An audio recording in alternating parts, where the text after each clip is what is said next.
Welcome to Cryptids of the Corn. Each week, Justin and Jay take a look at a topic in the crypto and paranormal world. They focus on the Midwest and Appalachia of the U.S., but sometimes they venture out with everything from well-known monster sightings to one-off cryptids, live person interviews to actual fieldwork sneaking in some science lessons. There's sure to be something you'll enjoy. Please join us this episode of Cryptids of the Corn.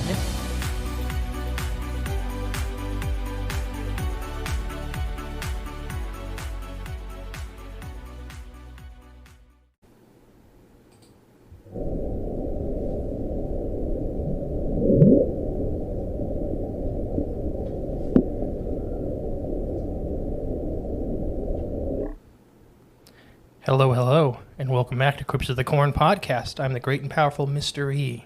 And I am the magnificent J. And together, we guide you through this Freudian world of corn. Oh, and we have to turn a fan off. Professional podcasters. All right, there we go. Now we're setting smooth. All smooth as sales ad. All right, professional podcasters. So what you just heard in the beginning is called the Bloop. It is a recording from 1997 that didn't come out for some years after by NOAA. We'll get into the history with it and everything.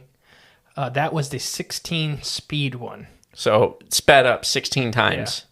Yeah. So the Bloop comes from that. They do that with all kinds of stuff just to kind of get a generalization of the sound. Because, like, we're going to talk about ice quakes later and stuff like that, which have never been proven to exist. That's another explaining a myth with or a mystery with a mystery. Mm. Like ball lightning. That's like saying ball lightning. I do believe ball lightning exists, but what is it? That's another question. Like ice quakes could exist, but it's a different story. It's because of kaijus digging underneath the ice shelf. I know what those are, and that sounds scary. Mm-hmm.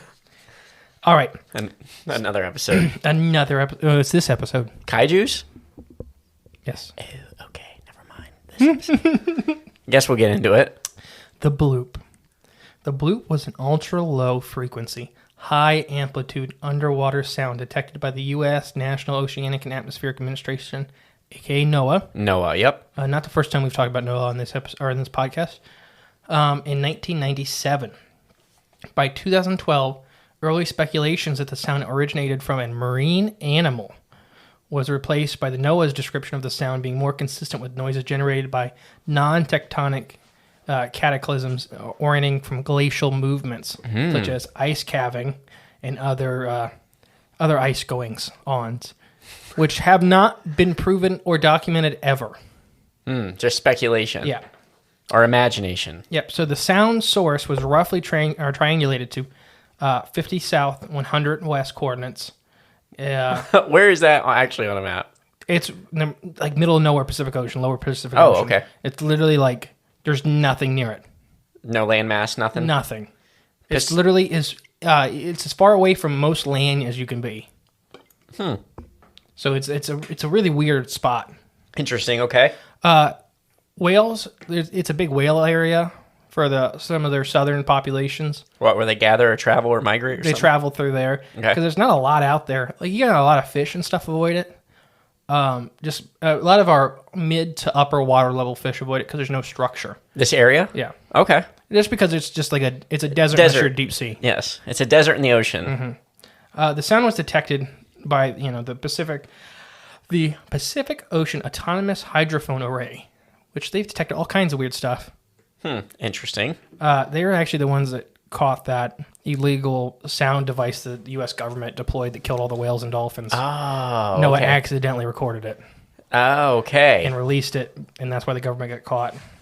So that's why when we talk about, I don't think NOAA is a bad government organization. Because I think they're left out of the loop most of the time. Yeah. So they accidentally release things they probably shouldn't as far as the government's concerned. Well, I have differing opinions. Mm-hmm. I think it's a mixed bag, NOAA. But, okay, so it's primarily used to monitor ice noises, marine mammal populations, and migrations. This was literally, the big thing is designed to monitor whales and their movements by their sound. Okay. So we know the other mysterious thing that's recorded is the loneliest whale in the world. Yeah, that's a good story. Yeah, we'll talk about that this episode. Okay. Because it may not be a whale. Oh, okay. Well, maybe that's not the story I'm thinking of then. Oh, no, you're thinking of the right story, but I'm painting it in a different light. Oh, okay, gotcha. But yeah, so the standalone system designed and built by NOAA and the Pacific Marine Environmental Laboratories.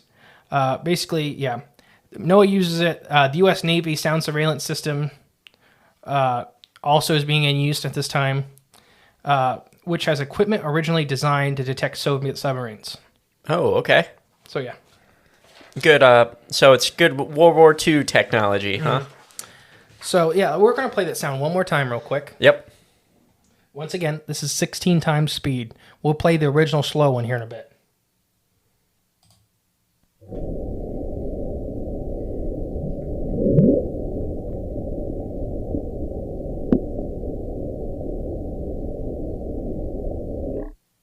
So it's that initial...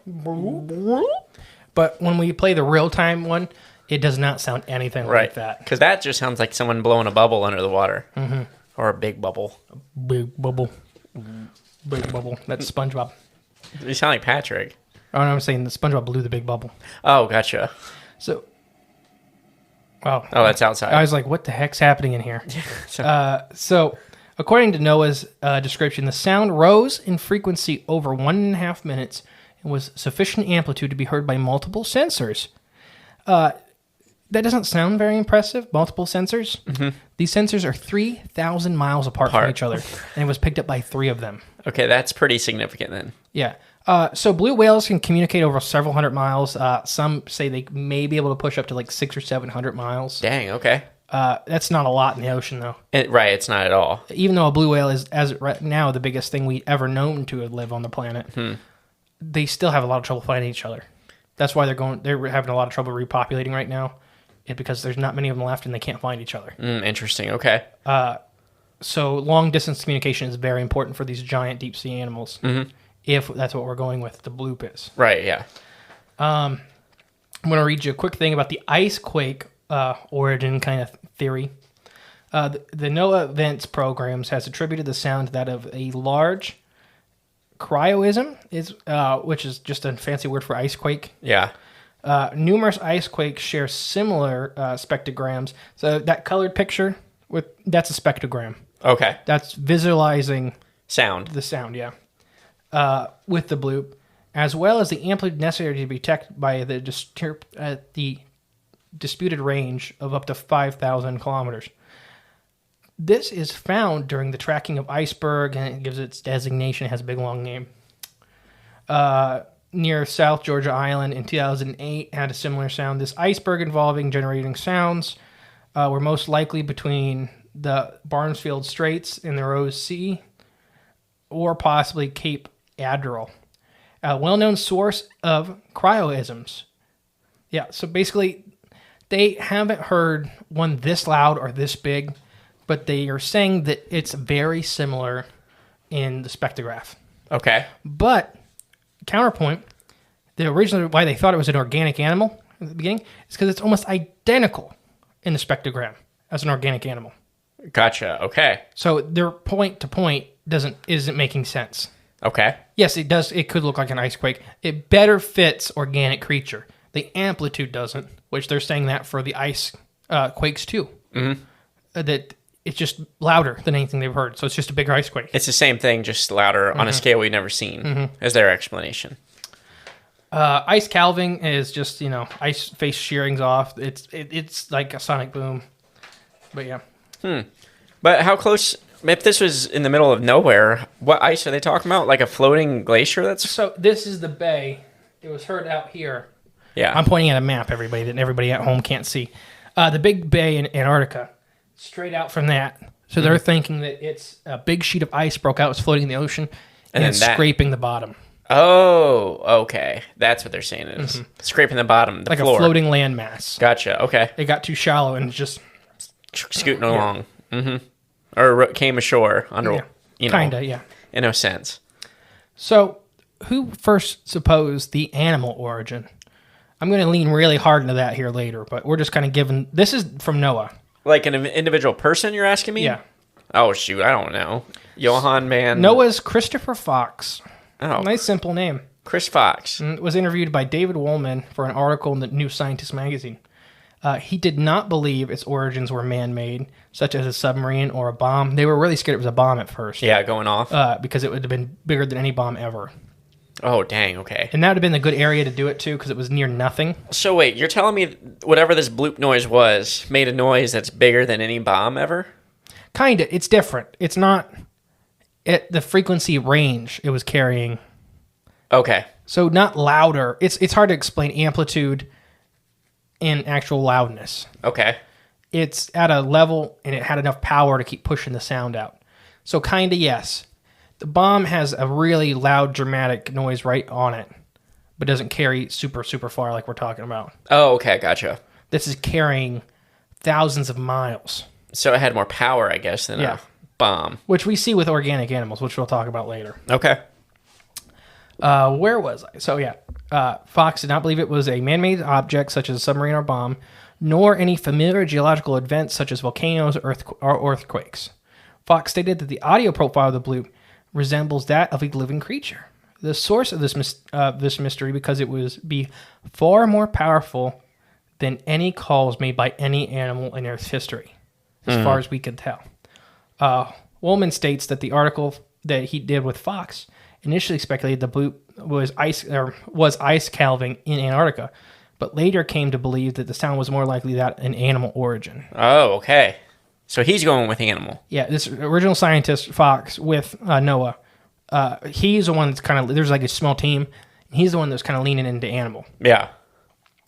Fox's hunch that the sound nicknamed the bloop is the most likely came from some sort of animal because its signature is rapid in variation, high in frequency, and that's dissimilar of other marine beast. There's one more crucial difference, however, though.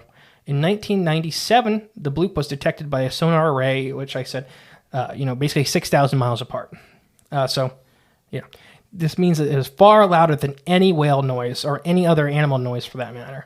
It is even remotely possible that some creature bigger than any whale is lurking in the ocean depths, or perhaps is it more likely that somebody is much more efficient at making sound. Yeah. I have an example for that. Okay. One of the loudest animals on the planet is a little bird. Okay. I believe it can get up to like 130 decibels or 140 decibels. You know the name of it? It's in Africa. I can't think of the name of it. Okay. It's the siren bird. The siren bird. Oh, okay. It sounds like a tornado siren. Going off? It literally is piercing. And it's a tiny little bird? It's the same loudness or the same amplitude as a jet taking off. Oh my gosh. Okay. 130, 140 decibels. Oh, okay. That's efficient. Yeah. It's about as efficient as you get. Yeah. So the creature doesn't have to be big. Huge to make a loud sound.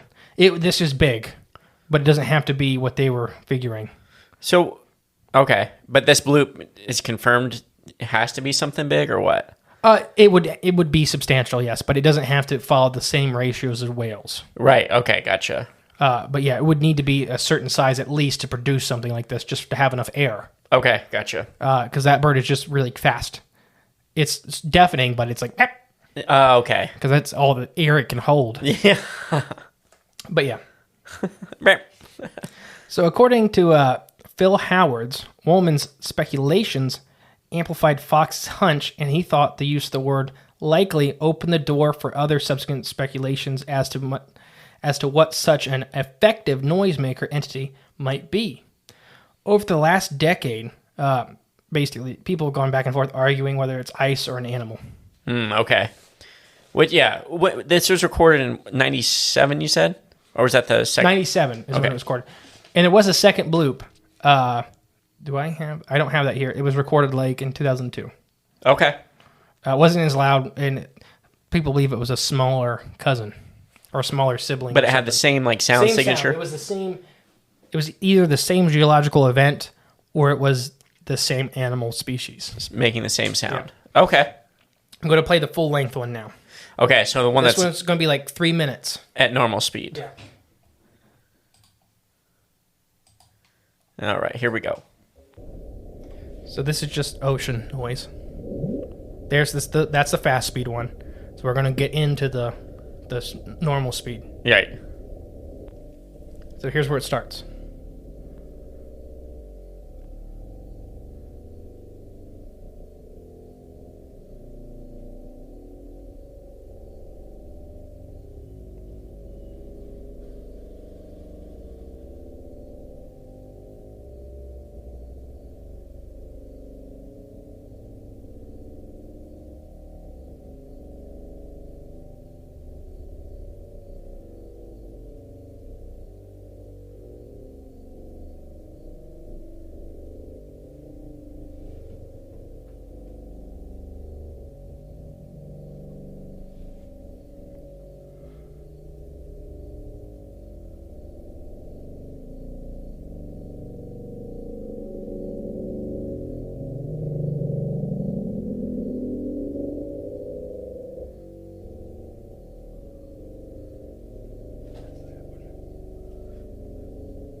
So there's two apexes. So there's a constant animal. If we're going animal, there's a constant noise, and then two high apexes. Yeah, I can't even recreate it, but it's very guttural, and it sounds. Why they're saying this is more organic is of such rapid variations that up down really quick, and then the big dramatic up down up down up down and big dramatic. It's really similar to a lot of whales and stuff like that. It's different. It's different in a lot of ways, but it really seems organic. What do you think when you heard that? I just think it sounds like creepy or scary. It sounds like the sounds you'd play like if you're watching a movie and the guy's like scuba diving in an abandoned ship and it's just dark down there. That's the sound they'd be playing the whole time in the background. It's creepy out. It is weird. It is definitely weird. It's it almost doesn't sound like, it sounds almost robotic. Yeah, and I think that's part of the synthesizing, like that, the actual them recording it. And once again, this is not, you could not hear this real sound. Oh, okay. So this is only picked up by equipment. Yeah. Okay. This is like whales, like talking in high frequencies. Okay. So that way you can travel through the water faster or further. Okay. To me, with my limited knowledge on acoustics in whales and stuff like that, it sounds very organic. It sounds rapid. This doesn't sound like ice scraping. Imagine ice scraping would be probably more consistent and longer. Because this is only 2 minutes. Okay.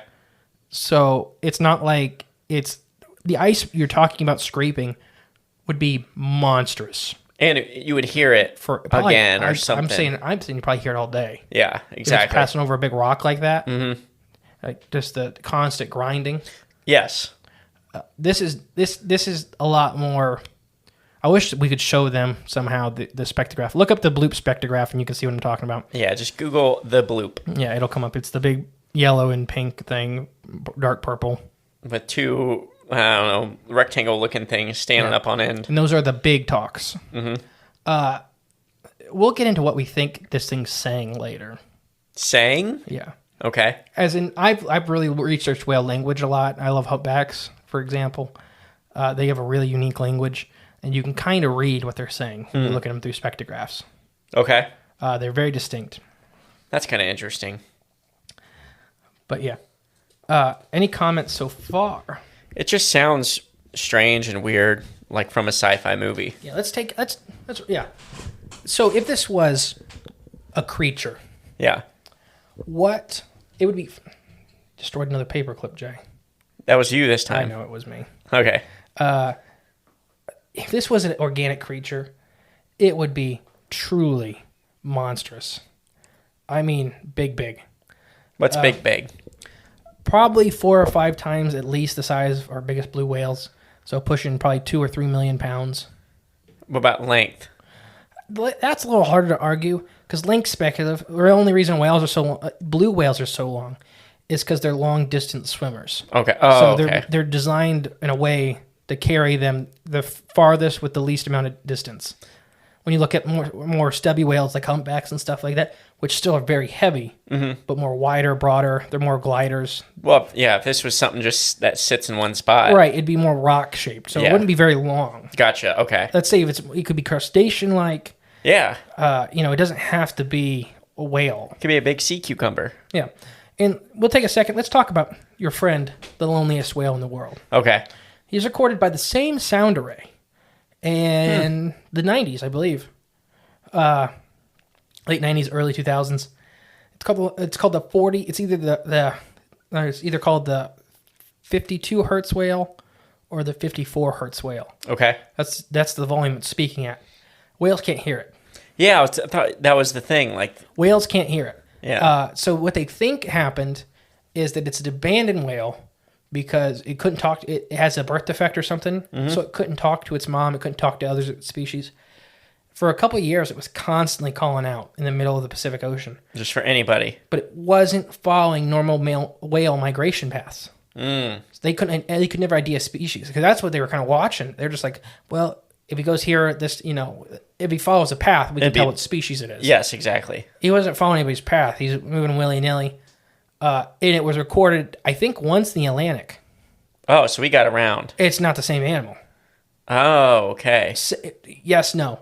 Not the same individual. Okay. I understood what you meant. Yeah. So some people think that it may be a younger version of whatever the bloop is, a smaller individual. Because it doesn't, it's odd. It's at a frequency that me and you can hear. Okay. So it doesn't travel very far. Other whales can't hear it, or it doesn't make sense to them. Okay. It's like you hearing whale noises. You can kind of hear them, but it's like I'm talking about nature, not what we play on on when our you're actually phones. out in it, experiencing it. Yeah, it sounds funky. It really kind of sounds robotic. Okay. Because it doesn't. Our brains can't process it. It doesn't make sense. Okay. But yeah, it's the loneliest whale. We've never seen it. Oh, it never did get. No, we don't know what it is. So they just picked up the sound recordings of its constantly calling. for like 3 years. Oh, see, I don't know why in my head I had it pictured. We tagged this one fish or mammal, and it was just swimming constantly. No, we don't know what it is. And it couldn't speak to people or other whales. No, we don't know what it is. We just kept hearing it. It Okay. wouldn't shut up for 3 years. I didn't know that. Okay. Yeah. And then it finally got silent, and we don't know if it found what it was looking for. We don't know if it was... we don't know anything about it. So let's say the bloop. So put a pin in 52 hertz whale. Okay. What if we say the bloop is organic? I know you have different thoughts somewhat on this. We'll get to the end, though. I have a surprise for Jay. Jay doesn't know anything about the last couple pages of my script. What would you imagine this as an animal, just from hearing it? I just picture, like I said, I don't know. I just picture something big sitting down there and just opening its mouth. I don't even think it was opening its mouth. Okay. Whales don't talk by opening their mouths. Oh, okay. But on the sped up version, I guess I'm going off the sped up version. It sounds like it's letting go a big bubble. Yeah, and that's the problem with the sped up version. Yeah, I know. That's what stinks because I keep getting that visual in my head. Yeah. The normal one is like a big call or anger. I hear anger when it gets really loud. Oh, okay. Either defensive or annoyed. Territorial. Yeah. Or annoyed. And it just seems like it. I'm imagining, like you're kind of imagining, a giant thing on the bottom of the ocean. Mm-hmm. This thing isn't actively swimming. This thing is humongous. Mm-hmm. I mean, I'm going to say, I think it's bigger than the estimate of 3 million pounds. The ocean, so why whales top out? So why animals on land top out is just because of gravitational constraints. Okay. They get too big to even transport nutrients to their body. Okay. The water helps eliminate some of that. So they can get a lot bigger. They get a lot bigger. They're not worried about suffocating under their own weight. Mm-hmm. And we're really bad at estimating that. So one example is sauropods, the big long-necked dinosaurs. Yeah. In the, I want to say, mid to late 90s, they estimated the biggest ones ever were 65 tons, and that was max. They couldn't get bigger. Mm-hmm. Then I believe it was Argentinosaurus, which is a big sauropod, and he was 70 tons. Problem was it was a juvenile male. Oh, wow. So we knew they got bigger. And then we found a couple that are 72 tons, 77 tons. Oh, okay. So they're getting bigger and bigger past the constraints of biological. As we find them. As we think the constraints of biology are. Gotcha, okay. The thing with whales is they don't live long enough To get that big? to get bigger than they already do. The biggest blue whale is 500,000 pounds. Which is big. That's huge. Yeah, it's massive. And we've seen that with history and fossils of marine animals getting massive if they can live long enough. The problem is, why fish don't get massive, Leothichthyes is the biggest fish ever, big giant filter feeder. It was basically a Jurassic whale. Okay. Before whales. Okay. But he topped out at 60, 70 feet because he's a cartilagenic fish. That's why Megalodons topped out at 60 to 70 feet. They can't get any bigger. Their skeletal system can't support it. They don't have a skeletal system. Their cartilage, the cartilage system can't support it. Right. Bony fish don't get that big. They just have too many problems. It's impractical. Yeah, so why reptiles, we have an ichthyosaur, which is the kind of reptile dolphins from the Jurassic. Yeah, yep. We had one that got comparable to whales. We think it was about 85 to 90 feet long. And we kind of think it may even had a big stretchable pouch like some modern whales do. Like baleen whales. Like up underneath its mouth? Yeah, so it could do whole schools of fish. Man, imagine that swimming towards you. So they've always gotten, the ocean's always had massive things. So what if this thing is a part of a really old family group that lives a really long time? Like really, really long time. Like thousands of years long time? Possibly. Yeah. We have stuff like Greenland sharks. They live 700 years.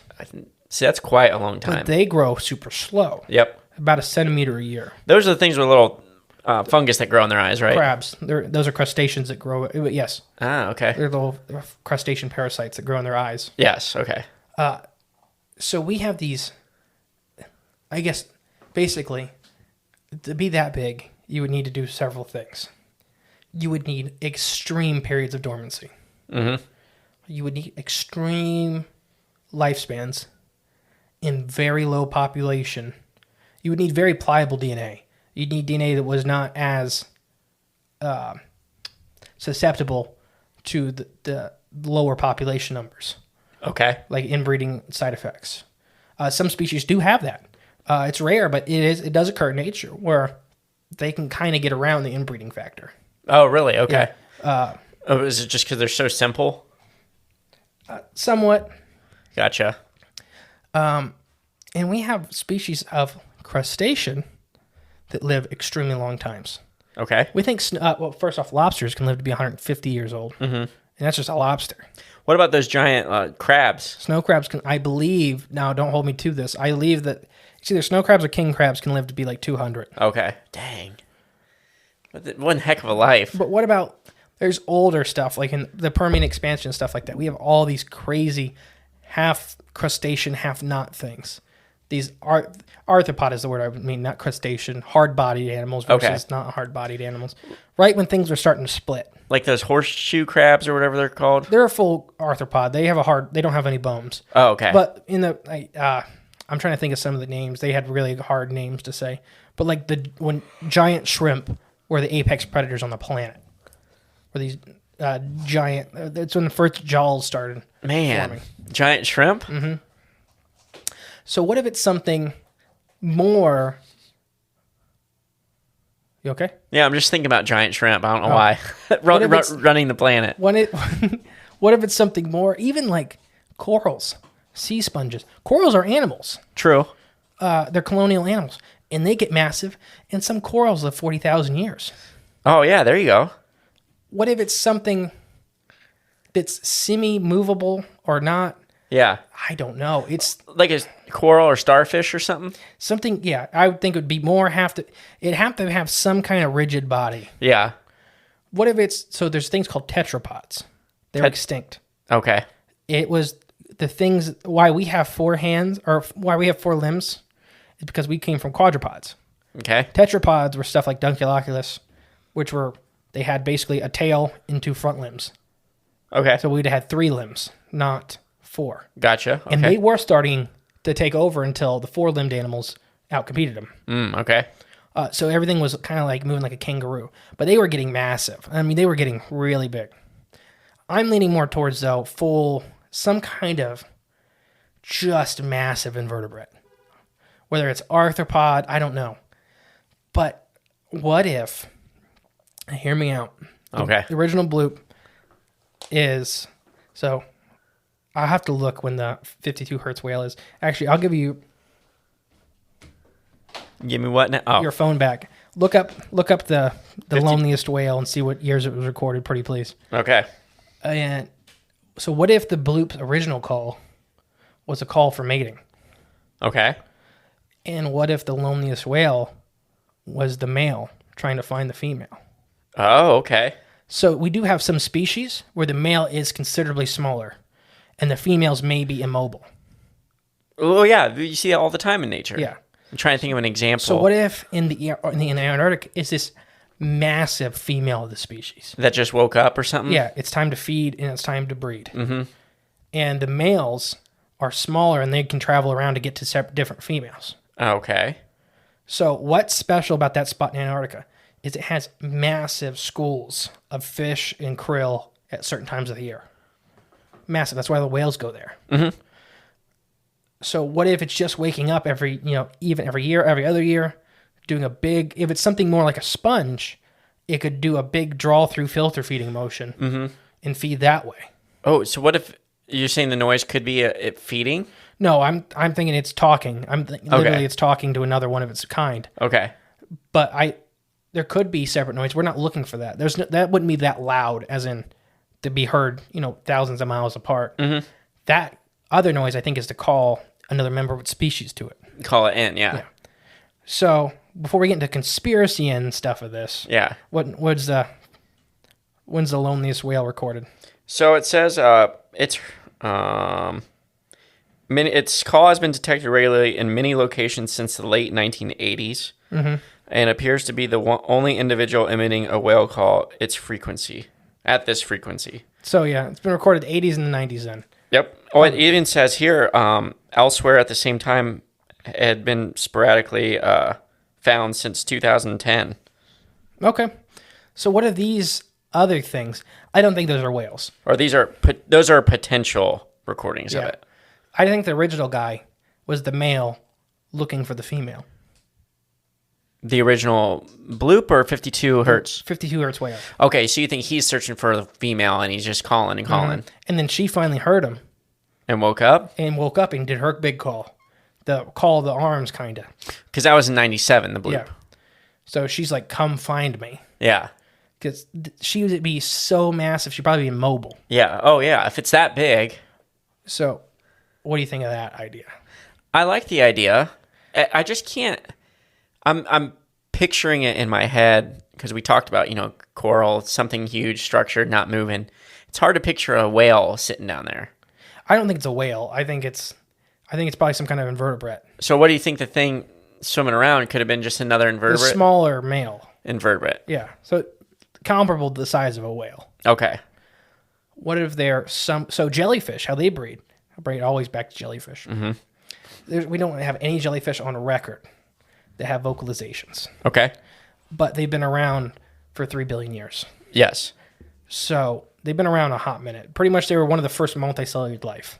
Okay. How they reproduce is amazing. The male and female do produce an egg and a sperm. Okay. They fuse and they create a zygote. The zygote is really similar to a little fish. Swims down to the bottom, finds a nice rock. It bites onto the rock and then it kind of melts into goo. The goo turns into a flower-like structure. And then out of the middle of the flower, another flower grows right on top, and another flower, and another flower, and another flower. So a stack of flowers off of one stem. Mm-hmm. The top flower becomes a jellyfish. That's crazy. Off. It does that. The next flower underneath it becomes a jellyfish, kicks off. Oh, so each flower becomes one. A jellyfish. Okay. Yeah, and then there's the immortal jellyfish, which melts itself down and does the process. Oh, okay. So we don't know how old the immortal jellyfish is. We think we have a couple individuals in captivity that are around 40 to 50,000 years old. Oh my gosh. Because they don't die. Right. When they get old and they start having cellular degradation, they hit the reset button. Yeah. Huh. So it's like you going back to baby. Like Right, yeah. You're 100 years old Right before you kick the bucket. That's a cool superpower. They're immortal. Lobsters Yeah. are immortal. As far as we know, lobsters do not die of old age. They just keep going till... Predation, disease. Oh, interesting. Okay. They do not die of old age. As far as we know, we've never found an lobster close on the edge of death of old age. You'd almost need someone's like family pet to be a lobster and pass it For to the generations. generations. Yeah. Great grandpa's, So I don't know. I guess what I'm getting at with the jellyfish stuff in other deep sea organisms is the deep sea has been the cradle of life since day one. Mm-hmm. If anything like this was going to exist on this planet, that's where it come from. Down there, yes. Anything strange or weird or It's the unbelievable. most unchanged environment since day one. It's pretty much avoided every cataclysm on the surface. Mm-hmm. Even if you believe the meteor theory for the dinosaurs, it wouldn't have changed much down there. Right, yeah. It's like down there. Way down there, yeah. In the Arctic Ocean, it's always been water. Mm-hmm. Like it's one of the few areas that's always kind of been water. And what if... So that's one thought I have. The other is it is just a massive kind of water bear leg thing. So it's huge. Mm-hmm. Multiple-legged, like a big aquatic centipede almost. Oh, okay. And it is able to move. Yeah. So that gets into more conspiratorial sides we'll talk about in a bit.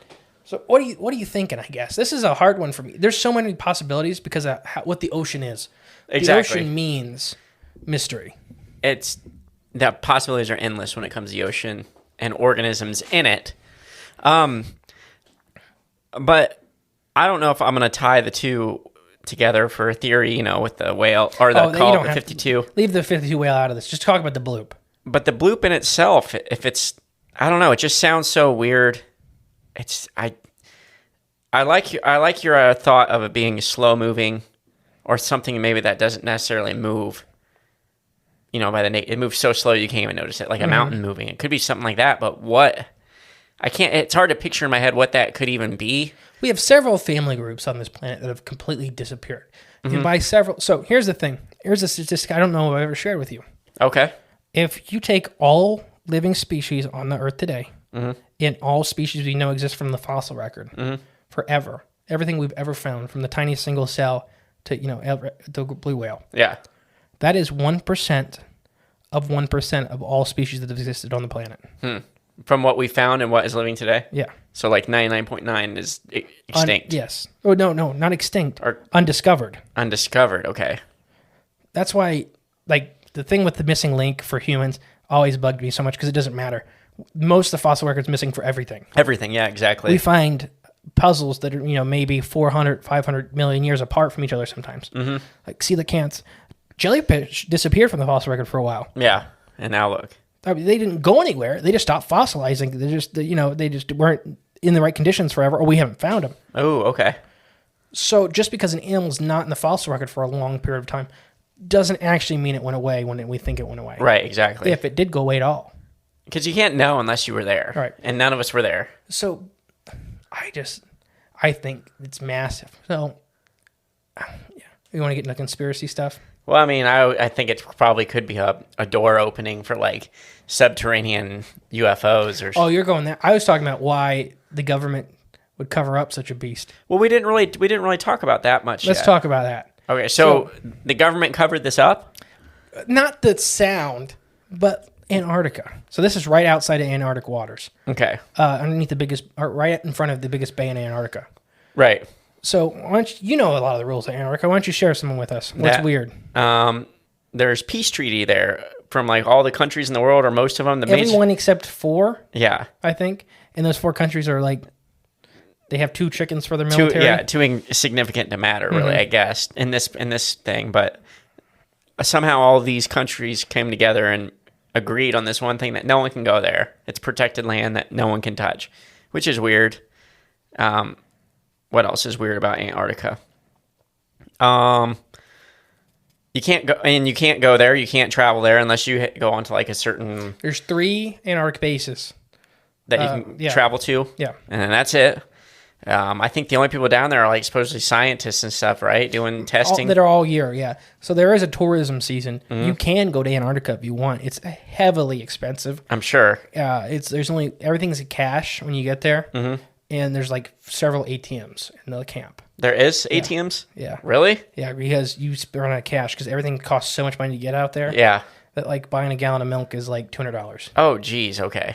Oh, man. Yeah. So it's a rich people spot. Just to say, I went to Antarctica. But the deep ice observation towers. Oh, okay. Remember that? Yeah, where the guy. So it's like a tube drilled through a mile of ice for a little ball to sit and watch underneath the ice sheet in the ocean. Mm-hmm. There's a couple of them, and the times are booked out for like 6 years, Dang, 7 that's years. nuts. They're pretty much somebody's in them constantly. Yeah. And it seems like there's a lot of data that's just not come out yet. It may never come out. It may be a cover up in the makings, or it may just be scientists don't share data early until they get their thoughts fully put to paper, which makes sense. So it may not be a cover up, or maybe the starts of the cover up. Right. But nobody's saying anything about what they're seeing down there. At all. Nothing's coming out. Is there anything coming out that's like they're seeing anything strange or anything strange being seen or nothing? Not even normal animals are being reported. Okay, nothing.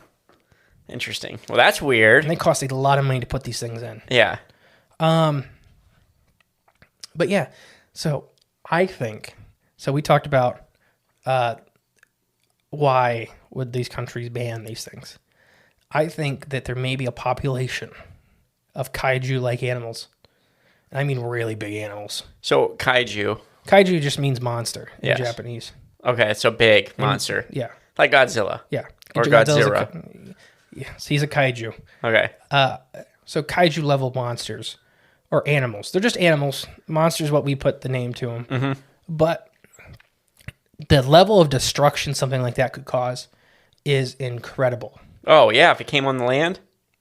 Or even if it started disrupting shipping lanes, fishing lanes. Oh, yeah, okay. If they got mad and it didn't want boats in the ocean anymore, there'd be no boats There'd be no boats in the ocean. Yeah. And if it's laying that low to the sea floor, we probably wouldn't see it on sonar. Oh, because it just blend in? It'd look like the bottom. Yeah, it'd look like a big Sturgeon rock. do that when I use my fish finder out in big lakes in Michigan. Mm-hmm. Sturgeon just look like the bottom. So most of the time I'll go over a hump and then I'll go back over it and it's gone. Oh, nice. That's how you know it was a sturgeon. Yeah. Because it's not there anymore. I think they figured that out really fast in the 40s, that there were literally monsters under the ice sheets. Because if they're hibernating super long periods of time, you're going to go where you're not going to be bugged. You're going to go under safety, even though you're that big, Right. You're going to seek shelter. Least amount of disturbances as possible. Yes. Yeah. Even that, you just want to be left alone if you're that big and you're trying to sleep. Mm-hmm. And the last ice age ended. That's when the last ice age would have been a great time for them. Super heavy fish stocks all over the world's oceans. Lots of tons and tons of more species of whales, big ocean animals they could be feeding on. See, and that's only if these creatures, whatever they are can get up and move. Yeah, or they have tendrils to pull food down or whatever. Or that too, They yeah. could be upside down jellyfish for all we know. Oh. As they literally stick their tentacles up instead of hang them down. Now that would be scary. So we knew that as a species, waking these things up would be very bad, even if it's just because they're going to start eating our fish stock. 54% of the world's population's main protein source is fish from the sea. Oh, wow. I didn't know that. Yeah, we're the only country that kind of falls away from it. So the world's population heavily relies on that fish protein. So if we have to share with these things, it's not going to be good. Oh, no. These might be ecosystem enders. Yeah. There's a few of these species that have existed in time where they kind of move in, destroying. Locusts are a good one. If you look at actual locusts in Africa, they're ecosystem enders. They just go through, eat everything. Everything. Yeah. They eat chickens and stuff too. They eat small chicks and then they move on because they don't care. Right, yeah. So what are these things where on a cycle where they wake up and they eat everything and then they go back to sleep? So that could be a cataclysm. Right. Basically, wait, and then makes. So that's the only thing in my head. Well, not the only thing, but that's one of the big things in my head. I could see a bunch of countries coming together and be like, okay, this is bad for everybody. You know, if they wake up, if we disturb them, if we launch a nuke too close and they wake up, that's bad for everybody involved. We don't know if we can kill them.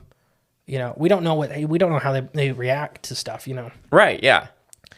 So that's kind of always been my thought, that there's a population, and the bloop may have been one yawning. Oh, okay. Just that. Yeah, isn't that disturbing? And then, but yeah, it's scarier if they wake up. Well, yeah, yawning, or the slowly awakening giant. Mm-hmm. Man, like Jack and the Beanstalk, when the giant wakes up and yawns. And what if the sea monsters of old, these actual, even kraken, the 3 or 4 mile long tentacles, are young versions ones of these things, whatever these things could be, or is, whatever made that noise is. I mean, why not? But that's why, like, when we talk about Operation Deep Freeze, Operation High Jump, that's why we kind of messed around really heavy in the 40s, and then we left it alone. And now there's only observation towers down there. I guess we can definitely say this. With whatever activity was going on in Antarctica back in the 30s, 40s, whenever, for all just to stop, It stopped on a dime. Something's going on down there. And there's claims that we were fighting UFOs and stuff like that, so maybe that portal door opening, I think it's organic. I've looked at the sonographs. I think it's 100% organic. What if portals can be organic, right? It could be. That's really out there thinking, but it could be. Just imagine something like opening in the bottom of the ocean. In the bottom of the ocean, it's probably going to suck water like crazy, right? Or whatever, or shoot out whatever. Mm-hmm. Unless it has a membrane. It may have a permeable membrane, doesn't let stuff through. The portal itself. Yeah. Where you can push through it, but can't pull, or one way or the other. Yeah. But, I mean, something just opens up like that. It could make a noise like that, whatever. So, how much stock do you put in my ideas of this being a truly giant monster? Well, it fits in the terms of there being, like, a treaty or a no off-limits area for everyone to agree upon. It fits that, like, okay. I don't know if that would be enough for all these countries to come together and, like, be like, yeah, let's not disturb. Maybe it is. I can see, because especially like China and Japan and stuff like that. Yeah, they're the ones that are mostly eating fish for food. Yes. Well, wouldn't they be the ones that be like, let's go eat this thing? No, because they don't want it to eat their fish stock. Okay. Because we don't know if we can kill them. Yeah, I probably can't. Let's say these things are living 60, 70,000 years, which to me is still not unspeakable. We have sponges and stuff that live to be 40, 50,000 years old. Yeah. We have immortal jellyfish that are 40, 50,000 years old. So let's say these things are living 40, 50, 60, 70,000 years old. Oh, yeah, we don't know. These things could have been alive, since day one. Right, yeah. That humans walked. It just keeps growing. Slowly but surely. These may be the ecosystem enders of everything. Right, yeah. Every cataclysm, if you want to look at it like actual movie-wise. Could be just this. When these things wake up, they eat the planet. So now we got to make up stuff like super volcanoes and asteroids and stuff. And the asteroid ones never really fully made sense to me. Yeah. And then they had to find the crater, and then they just said the crater's the Gulf of Mexico. Oh, for the dinosaurs? I thought it was the other side. I thought it was the Yucatan Peninsula. Is that what it's called? The one on the other side? Oh, yeah, but no. The Baja Peninsula? Baja, that's what it is. No. They said it's the Gulf of Mexico is the crater. Well, that's a huge crater. Oh, it would have to be for it to do what they say it did. To wipe out? Well, everything on one side of the planet died that hour. And everything else choked to death on diamond dust. And that's still around the world, too. That layer of diamond dust. Like but it's in the soil? We have it everywhere. Oh, okay. Diamonds are not rare. That's a lie that we were told. There is one layer of soil, though, that's like really deep that looks like everything just got burnt or toasted. We'll talk about that. That's the nuclear layer. Okay. That's that nuclear glass layer. Yeah. That's not super deep. That's super recent. Yeah, exactly. But I don't know. What do you think of these organic monsters I'm trying to sell you? Plausible. Plausible. Just plausible, huh? I would say definitely plausible. It's definitely not, what's the other word? Not confirmed. Plausible, but what's the other one? Busted. I keep thinking of like Mythbusters. Oh, it's confirmed, plausible, or busted. Yeah, it's not a busted thought. Like it could hold up. I don't know if I believe it 100%, but it stands up right now. Are you ready for my surprise for you? Oh, okay. Because I'm about to sell you fully. I was trying to sell you fully without bringing out my ace card. Okay. but this is it. Yeah, so you haven't sold me 100% yet, but This is it. okay. All right, so this is now. This is really recent. Let me see. Yeah, 2021. Okay. And happening still. This just happened, another one last month. Another bloop? No, what I'm about to tell you. Okay. Has been happening last year and this year. Okay. Norwegian authorities are really suspicious after another length of surveillance cable gets cut and disappears. The only problem is this surveillance cable is 4 miles long. Okay. We'll get to how heavy it is and what the damage is. But the Norwegians are blaming Russia for cutting their deep sea surveillance systems cables. Basically, they have them all throughout the ocean to monitor stuff. They can feel a whale. They know a whale's coming. They know it's up. So Oslo operates a sophisticated network of underwater surveillance cables in the Norwegian seas, keeping a lookout for potential Russian subs as a part of the border and NATO-led strategy aimed at hemming the Russian Navy into its home ports in an event of a conflict. So they have this as a backup to say, like, hey, we know at least if the Russians are leaving. Yes. It doesn't do anything besides that. Besides just censor that they're there. So the Norwegian Institute of Marine Research has reported that 4.3 kilometer long strategic, it's got this big long cable, has possibly been cut and maybe stolen. The strategic network characterizes the infrastructure for research and surveillance of the ocean area, featuring platforms, yada, yada, yada, yada, yada, yada. There was, where was it? So this one was 4.5 miles long. The section it was stolen was 95 tons. Wow. Stolen. It's gone. Right, exactly. The whole cable is 66 miles long. And this is the fourth time it's happened. A big chunk of it's been missing. A 4 mile long section's gone? Out of the 66 miles. It's basically nailed to the seafloor. Okay. One of the, so I'm trying to find it. I don't know the guy. I'm not going to try to say this guy's name. He's the head of this research program. They went down and investigated in the sub. Mm-hmm. They said it looked like it had been torn apart and removed by a great beast. Everything from, they said it claimed it looked like it had bite marks on it, scratches in the sea floor. It didn't look like a sub. He was fully expecting they were going to follow the drag marks because they assumed one sub couldn't pull it. Right. 2 subs couldn't pull it. It would take almost the entire Russian fleet to pull this cable. To cut it and pull it. And I think it took like 10 cargo ships carrying this stuff to slowly lower it into the ocean. Jeez. So this is big. Yeah. This is not anything that's doable. Yeah. This is leading to so much conflict with Norwegian and Russia. Norway is claiming that Russia stole it. Russia's like, we can't. Yeah. So it's weird. That could also be a distraction, like on the grand stage of things. Nobody's talking about it. It keeps getting buried. Okay. I had to look hard for this. Okay. But yeah, it's where was I? So Moscow says that, and they talk about it a little bit, that Norway is NATO allies with Russia, blah, blah, blah. But my thing is, literally the one guy when he went down, the head of this program, he thought it was Russia 100% until he went down there. And then realized. He thinks it's a monster. Yeah. And then they shut up about it.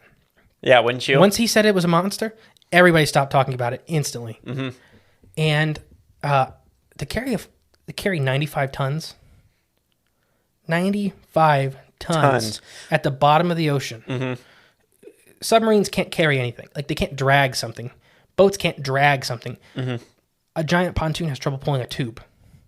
Right. For, logistics. They can carry weight on top. Yeah. They can't drag or, carry weight on the bottom. Well, I feel like a submarine, it's already underwater. It's already got its buoyancy set. If you add anything major weight, it's just going to pull it down with it.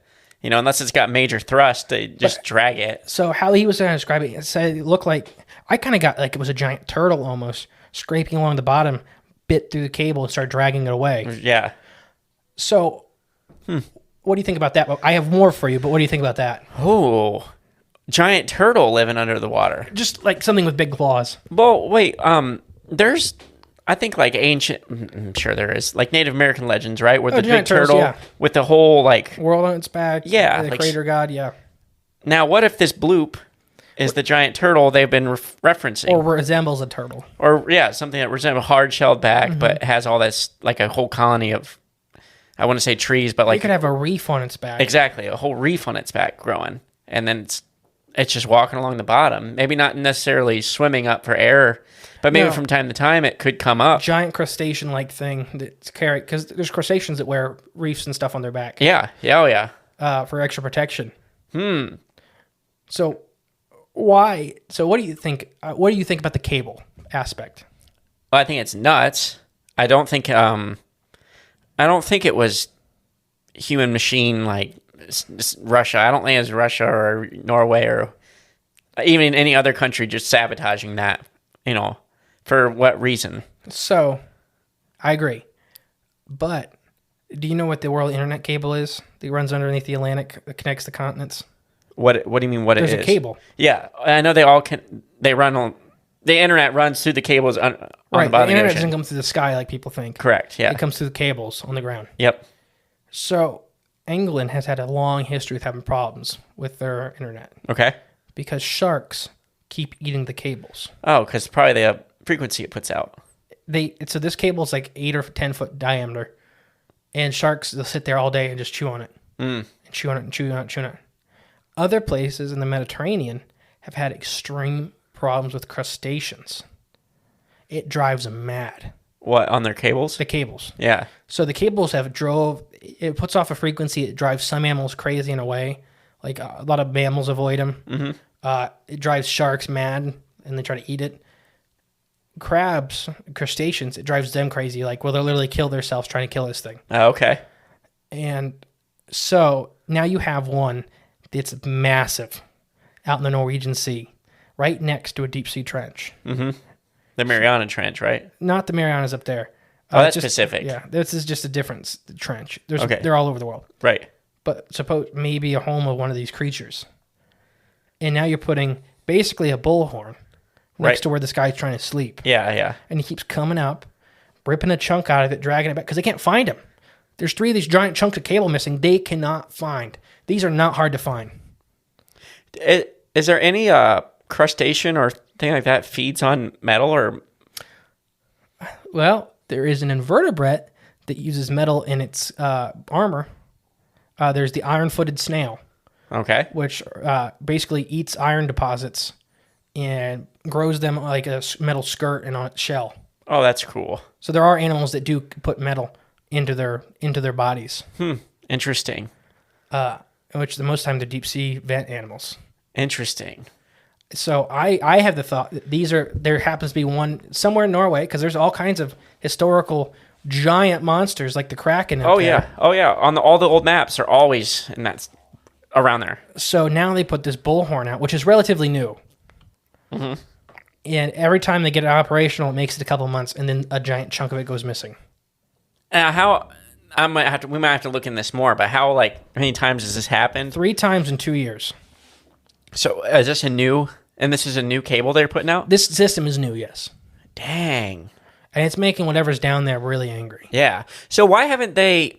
Okay, I wonder how, if they know what sections, if it's a consistent spot that keeps getting torn up. No, actually, I think the 2 is on the one side, and then 1 is all the way on the other side. So it's moving along the trench that runs parallel. So I don't know how long is this? How many miles? 66 kilometers, not miles. Sorry. 66 kilometers. Okay. So 50-ish miles. So if you had a camera every half kilometer, you're only looking at 100 cameras. That can't be as expensive as this cable. Why aren't they just setting those up down there with them? They're finally catching a glimpse of this. It may be too deep to run long-term camera traps. So they've tried to do that with stuff like Loch Ness. And a lot of times the actual casing gives away because the pressure. It's just too much. Because even our deep-sea subs can't stay down there very long because of the pressure. Yeah. They can only put up with it so long. Aren't we technologically advanced enough? The deep ocean is the most inhospitable, dangerous place we will ever go as a species. Mm-hmm. Space is so much easier. It just pulls you apart. It doesn't crush you into a nothing. It doesn't even try to pull you apart that hard. Really? Yeah. The negative pressure isn't that bad compared to all the positive pressure you're getting at the bottom of the ocean. Mm-hmm. Right, exactly. Literally, so I'll tell you a quick story before we get back into this. There was, I think it might have been two NOAA scientists and a deep sea sub operator. It may not have been NOAA. I'm going to say it wasn't NOAA. Okay. Two scientists and a deep sea operator. They're trained when you're that depth. Anytime you hear something, you're probably dead. Okay. Because if a bolt comes out, one crack, and then the next second you're in heaven. Oh, yeah. So it was two newer scientists and one long-term pilot. Yeah. And he's holding a metal screw in his hand where they can't see it. And they're at the bottom of the ocean. They're writing stuff down. And he drops the screw. So it makes the clink on the metal. Those two kids freeze and start sweating bullets. And he's staying quiet. Then he finally starts laughing. Because these two kids were 100%. We're trained. They're going to die. Yeah. Like, this is it. You're going to die at the bottom of the ocean. Yeah, because the screw just came loose somewhere. What a mean joke. Mm-hmm. What a cruel, cruel joke. Well, are you going to yell at him? Right, yeah. But very funny. Yeah. He was waiting there the whole day. Oh, yeah. To do this. He probably did it 100 times. Exactly, yeah. But it's just crazy to me. I think they exist. I don't know if they're upside down jellyfish. Yeah, that's just the thing. What is it? What is the thing? The bottom of the ocean has the weirdest life we've ever encountered. Mm-hmm. We literally have crabs down there that eat nothing but sulfur, hot sulfur. Yeah, like boiling hot sulfur almost. Mm-hmm. Yeah. Or they take a step too much and they fall apart. Did I show you that video of that crab on the thermal vent? You took one more step and then you melted. It's like when you punch a Dover demon. Yeah, exactly like that. Turns to dust. It's been a couple episodes since you made that call back. Yeah. So we have these giant. I think we do have real krakens. I don't think they're squids. I think they are a semi-hard-bodied, maybe jellyfish, that can feed with some kind of tentacles, that have some kind of claws. They may be a whole separate branch of life. Yeah, exactly. That we have no idea that exist, because we're not looking for bones the size of houses. Right, exactly. Or armor plates. We could have. I mean, there could be a whole coral reef of its bones that we've swam by. The Great Barrier Reef could be a dead one. Yeah, you don't even know. Or one just stopped and died. Yeah, exactly. Or washed up or something. Yeah, and now this stuff's growing on it. You don't know, especially if it's this big. But have I sold you on this existing as it being an organic creature? Yeah. Yeah, I think for sure. Yeah, I don't think it's any other explanation that's not that. I don't think it's ice quakes. I don't think it's anything extraterrestrial as far as the bloop's concerned. Yeah. I don't. Now, they're saying there could be aliens in the ocean, sure. That's a whole different story. Yeah. What if we find a sub with a bite mark out, or not a sub, a spaceship with a bite mark out of it? Oh, in the ocean? Yeah. Then it shows you. Like, let's go hide in the ocean. The humans won't find us. Yeah, big bite mark. And they park beside this living mountain. Yeah, exactly. That would be funny, actually, if you found that. Mm-hmm. What would you be more scared of at that point? Aliens or the deep sea thing? Exactly. Yeah. Whatever ate the other one. Exactly. My biggest question is, what is the thing making the noise? What type of creature? I'm going to go one of the older phylums of life. Yeah. Which could be jellyfish, and we have a very limited. People, when I say the word jellyfish, have a very limited view of what that means. I just think of SpongeBob. Yeah. That classic floaty jellyfish with tentacles. There are thousands of species that are all different shapes, sizes, and textures. Like the cone jellies. Yep. The one we... Jelly balls, which are literally hard balls of jelly. They don't look like anything. They look like they look like a baseball almost, like a pink baseball. Okay. Oh, side note, when I was in fishing up in Minnesota, there was this pine tree that had fallen into the water, and I'd been there for a while. But what gathered around all the branches and stuff were these big sacks, looked like jelly, like balls, but they were huge. Some of them were like the size of basketballs. Freshwater sponges. That's what it is? Yeah. Oh, okay. Well, never mind then. Look like brains. Yeah. They look like eggs too. Yeah. Yeah, freshwater sponges. Okay. All right. Mystery solved. Working knowledge of the universe over here. I know. I didn't have my phone. I couldn't take pictures. No, yeah, they're all over Indian Lake too. Lake Erie has freshwater jellyfish in it. Oh, okay. I've seen 2 in my life. Interesting. So yeah, it could be a giant shrimp or something like an arthropod that's just so ancient. It could be a giant trilobite. Yeah. Oh, yeah. And they get really mad when you put the cables down there. Oh, a trilobite I never thought of before. I could see that. Like, I'm talking old classes of life. Like, and if it's that old, massive, still living. They just keep growing and growing and there's growing. Ancient nautilus that used to get monstrous. So that's the shelled squid. So what if it drags its shell along the bottom and has its tentacles to feed? Yeah. Like the shell's immobile. It has not immobile. It can't swim anymore. It's just but it so can crawl big. along the bottom. Yeah. Just drag itself, or maybe it just woke up from a slumber, and tentacles are coming back out, making the bloop noise. Who knows? But there's more examples of weird stuff, like ships going missing. The Bermuda Triangle. It could just have one of these under it. Ooh, that could be the big. Yeah. What if it's? Now I'm thinking too, because Bermuda Triangle is weird. With like doesn't like the ship's the compasses and stuff go nuts. It does have an electromagnetic anomaly. Like anomalies. Like, what if creatures, especially old creatures, what if they have like quartz deposits that grow on them, or things like that? Metal. So crustaceans, for example, when they molt and form their new shell, they pull stuff out of the water around them, elements. So like that's what when I used to work as doing the fishery stuff, there was crayfish that had selenium in their exoskeletons because that was within the water. So they're pulling it in to make their exoskeletons harder. Dang. So what if this is something that just over time kept growing bigger and bigger and bigger, and pulling? It could be, and that could cause electromagnetic anomalies if they pull some kind of metal, or it'd be more of a metal, not a quartz. But yeah, something like that. Yeah, sure. And then it just got so big and too big to move. And like we said, the deep sea organism, it's the iron-skirted snail, not the iron-shelled snail. I'm sorry. Oh, okay. The iron-skirted snail literally pulls metals in, and there's several species of them that use several different metals depending on what vent they're on. Huh. These are underwater? Yeah. Okay. They literally form a skirt on their soft body and metal on their shell. Yeah, that's so cool. If you, seriously, 10,000 years from now when you find them, they're going to think that we made them. Yeah, little robot snails. They're just going to think it's artwork or something. Yeah. It's metal shelled. We would never think, unless we've seen it, that an organism would pull metal to use it for its soft body. I would have never known that.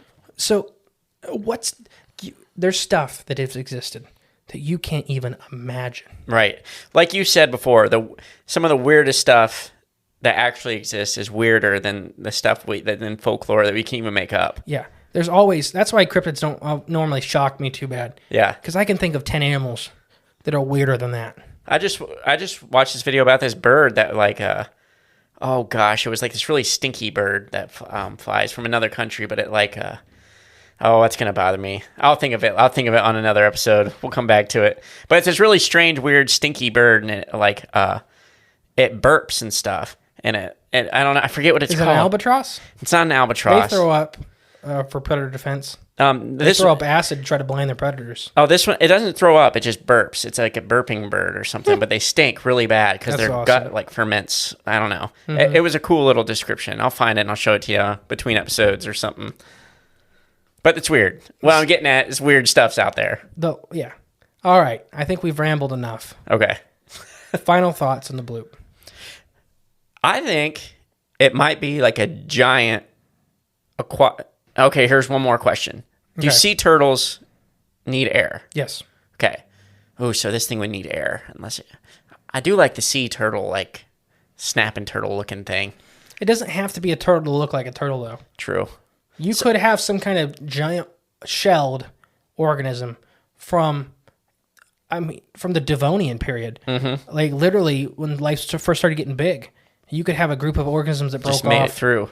That are half hard, half soft trilobites. Mm-hmm. You could have, shelled jellyfish. You could have all kinds of options that we don't know exist yet. Not because just because we don't know about them. Right, exactly. Not because they're not factual or not biologically making sense. We just haven't found them and studied them yet. A hard-shelled animal, like a round hard-shelled, would be perfect for this kind of being that size. Because then it has structure it can attach to that's not fully organic. Right. Like it can support itself.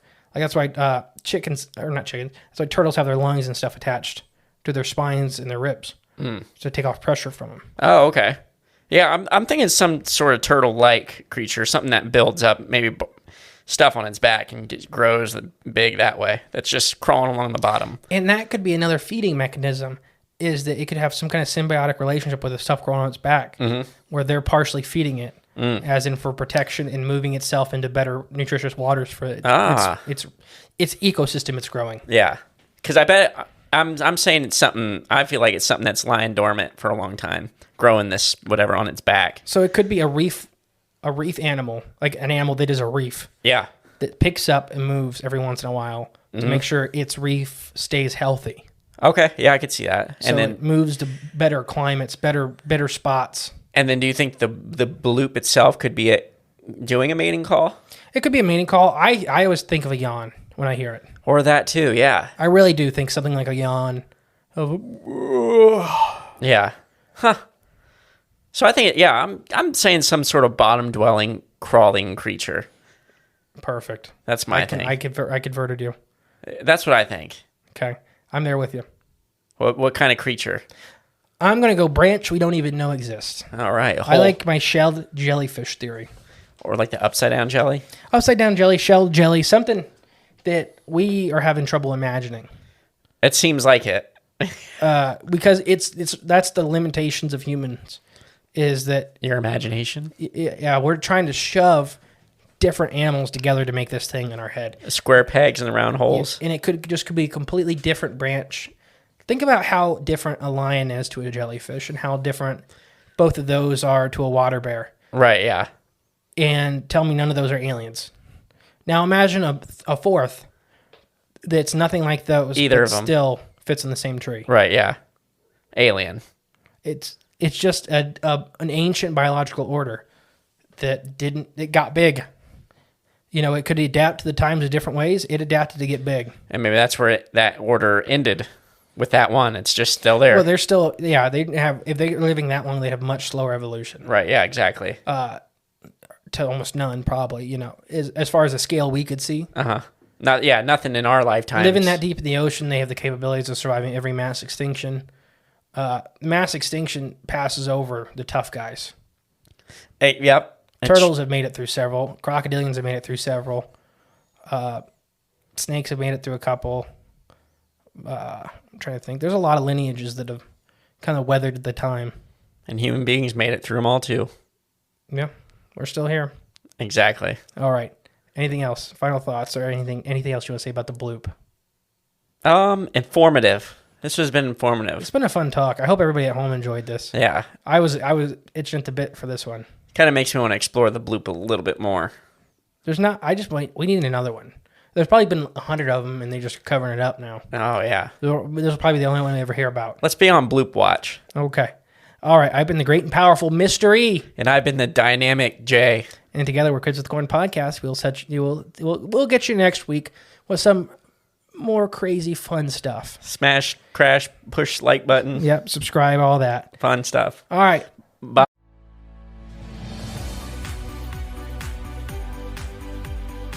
You've been listening to Cryptids of the Corn.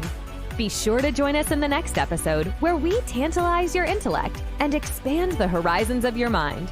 If you're enjoying the show, please feel free to rate, subscribe, and leave a review wherever you listen to your podcasts.